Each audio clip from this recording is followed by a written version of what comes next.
It happens without fail. Every time I put up a theory video that includes information taken from the books, comics, or anywhere else from the new canon beyond the movies, I'll always get at least a few people who will comment about how I should ignore all of that.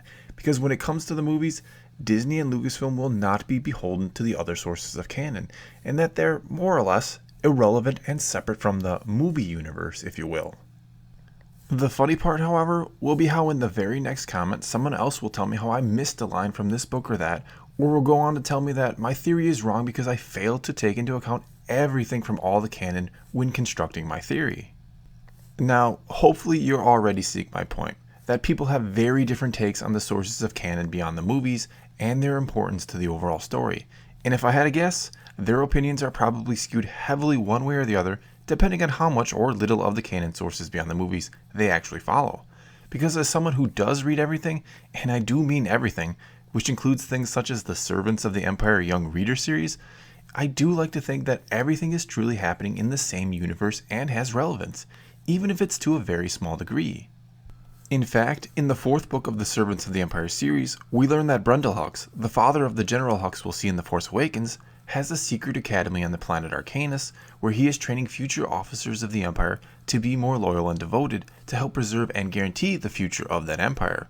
Which means, in this simple kids book, we're actually pretty much being shown the origins of the First Order, which, even though it's not hugely important, it's cool to know we're seeing the humble beginnings of this new evil regime in the sequel trilogy. Another good example is the new Darth Vader comic book series, which picks up literally right where Revenge of the Sith left off. And when I'm reading it, I really do want to think that this is what would have happened had the movie continued, that it is literally an extension of that same story. And that's mainly why I read all the canon, because I like to feel like I'm uncovering more about what happened a long time ago in a galaxy far, far away, and in the very same one the movies take place in. And if the day ever comes when Lucasfilm and Disney declared that all the books, comics, and so on would stop being official canon, well, that'd be the same day I stopped reading all of them. And I doubt I'd be alone in that. Hence, they are all canon and part of the larger story. And it's kind of hard to explain why I feel this way about the canon.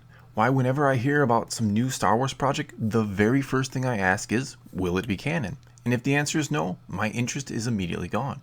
And if the answer is yes, my interest is there no matter what it will be. Now, yes, to some degree, it does have to do with the fact that I make these videos. And I truly feel that if I'm going to make videos about Star Wars that I expect people to actually watch, I should be as knowledgeable as possible about the topic. But even if I didn't make these videos, I would still keep up on all things canon. But I do ask myself from time to time, do I need to keep up on everything to enjoy Star Wars? If I don't read this certain book, will my experience of watching the next Star Wars movie be lessened somehow? Because keeping it real here, I think pretty much all of us can agree that the movies are the main attraction that we care about the most and wait for above everything else. And that's not to say some of the books, comics, and especially the animated shows aren't great, but none of them can hope to duplicate the experience of watching a new Star Wars movie in the theater for the first time. So my answer to the question of, do I need to keep up on all things canon to enjoy the movies, is quite simply no, I don't. And obviously, neither do you. And that's because the other sources of canon will always serve the movies, and not the other way around. They can and will enhance your enjoyment of the movies, and all things Star Wars really, but they will never be anything close to required reading. Never will you be sitting there watching a new Star Wars movie and find yourself lost because you didn't read a certain novel or comic, or because you don't watch the animated shows. However, if you do keep up on the other sources of canon, you may catch subtle Easter eggs that others miss, or have a deeper understanding of certain characters or events in the movie. And I personally feel the other sources of canon should continue to strive to make this happen. And I think Rogue One was a perfect example of how to link the other sources of canon to a movie in the right way. First, it had a prelude book called Catalyst, which gave the whole backstory of Director Krennic, Galen Erso, and Galen's wife Lyra, along with others, as well as filling in more details about the Death Star project in general. Now, none of what we learned in that book was needed to understand the movie, or even fully enjoy it, but I certainly had a greater appreciation for the characters already thanks to that book. Another thing I thought that Rogue One did great was their couple of subtle references to the show Rebels, like having Chopper stroll through Yavin Base, or hearing the name General Syndulla at one point, and then of course the Ghost showed up at the Battle of Scarif. And if you don't watch Rebels and you don't know these characters or this ship, you didn't miss anything. They were more or less blink and you'll miss them moments and had no bearing on the story being told. but it was a nice nod to the fans of the show and a way to really make it feel like this is indeed all happening in the same universe.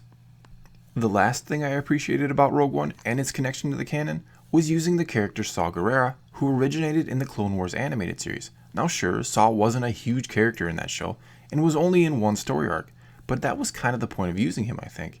He didn't have a huge complicated backstory, but what we do know of him from the Clone Wars fits in perfectly with him being the leader of an extreme rebel group during the Galactic Civil War. They could have made him a brand new character, but instead they decided to connect a few dots, and I do think most fans of the Clone Wars, though none of them had ever really needed or wanted to know more about Saw Gerrera, appreciated using him nonetheless. In the future though, I do hope that they don't shy away from using more well-known characters in the anthology or even saga movies that originally came from the other sources of canon, even if they only have small roles in those movies. As long as understanding their complete backstory that has been established in the other sources of canon isn't needed, I see no reason why they shouldn't and won't do this in the future.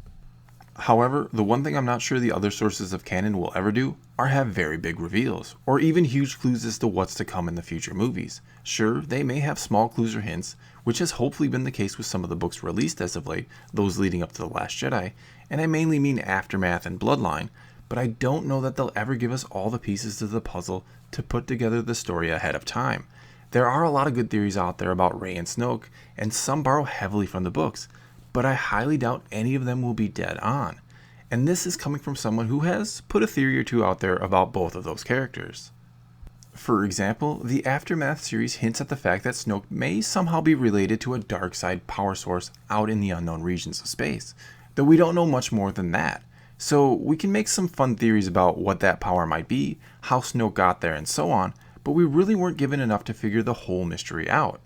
And if this does turn out to be the case, that Snoke is perhaps from the unknown regions and is this dark side power, it will give relevance to those books, yet at the same time still leave most of the mystery of Snoke intact, so that his big reveal will still be saved for the movies, as it should be.